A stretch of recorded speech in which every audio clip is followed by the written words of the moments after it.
Hi all. I wanted to make this video about media.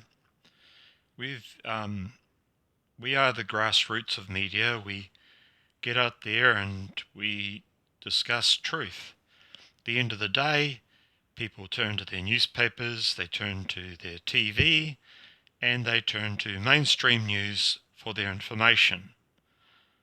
What they don't seem to realize is mainstream media is propaganda, generally from America, and it has an agenda and it is told what to do.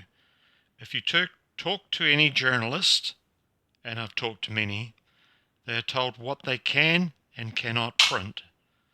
So in Syria, you had the war, you had the CIA and the ISIS planting chemical weapons, creating theatre. It was actually theatre, it was no chemical weapons, and pretending that Assad had used chemical weapons on his own people and that we needed to create a war against Syria and destroy lots of women and destroy lots of kids. And Trump stopped that. He didn't want to have that war. And then we didn't have war. Then they turned on Trump and they said, we want this war. So normally if Trump wanted a war, people would go against him. And yeah, usually it's opposite. So everything Trump does, the deep state does the opposite. So we live in a world of disinformation. We have the Chinese coronavirus. They were withholding. We were told it was related to bats. Then we learned that it was developed. It was man-made. It was made in a lab. It was had parts of Ebola in it. And we're learning this now. And also it had HIV/AIDS in it. And it has a 2-week contagion period. And we do know that now, but media wasn't honest to begin with. And this is why diseases are happening. They want to have an agenda to depopulate the earth. We have people in the world who have openly said in meetings that the world has to be depopulated. There are too many people here. I have talked to a guy who worked in Antarctica, said he had no skills. His job was to dig in the snow to the core of the ice. He worked for different embassies. It wasn't New Zealand embassy. It was another another base in Antarctica. And he said that they were also, Antarctica would be a place that rich people and elites could disappear to. And he wasn't a conspiracy theory. If anything, he hated them. At the end of the day, what the information he told me was enough to start a conspiracy with, let alone. But the guy did work in Antarctica, and he did work for other bases there, and it wasn't the New Zealand base. And so disinformation, you talk to any newspaper, they will tell you that they are only allowed to publish a certain way, and a lot of the time there are no journalists. So a lot of the time they're just buying the information, which is American propaganda, because America owns our media, and for instance, and so that's just American propaganda, and they have an agenda. And climate change, that's an agenda, whether or not it's true, not the point. And also weather is easy manipulated, and they can manipulate that very, very easily. And you might not believe that, but in Alaska, they have a station that is able to manipulate weather. It's I cannot remember the name of the location, but it's off limits. It creates lightning or something towards the sky and manipulates the weather. Then we have cloud seeding. Cloud seeding creates firework type substance in the sky, which can create wildfires, which adds to the wildfires, can also create global warming and warming up the earth. So everything that we do warms up the earth. And yes, it is true that we are creating climate change, but not the way you think. We need to stop cloud seeding for starters. We need to clean up our oceans and we need to be more responsible, but not in the way that they're telling us to be responsible.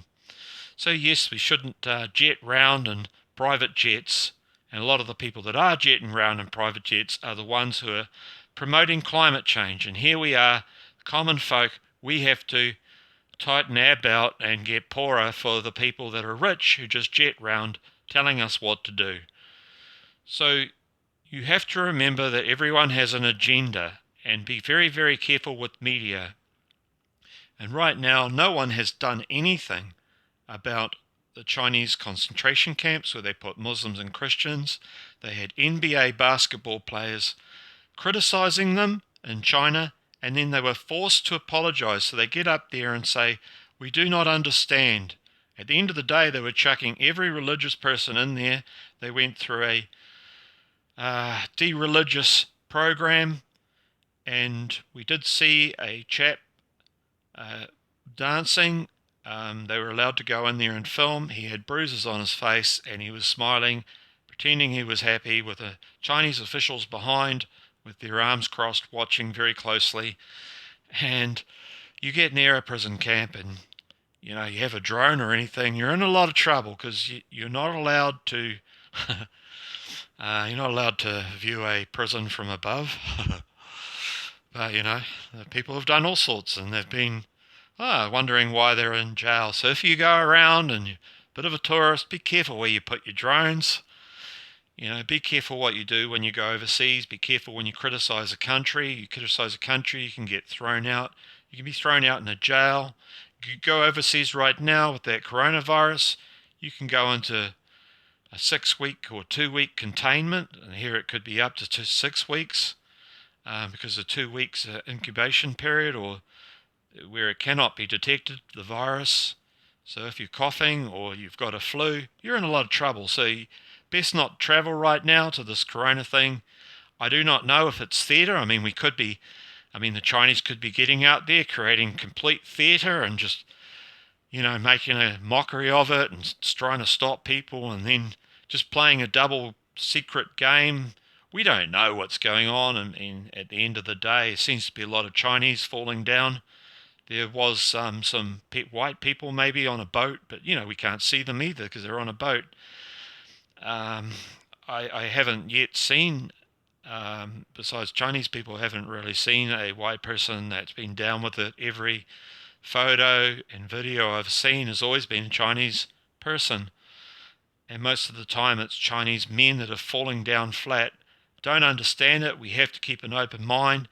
We have to remember that God can use the tools that we have, and you develop these diseases, you develop these warlike viruses.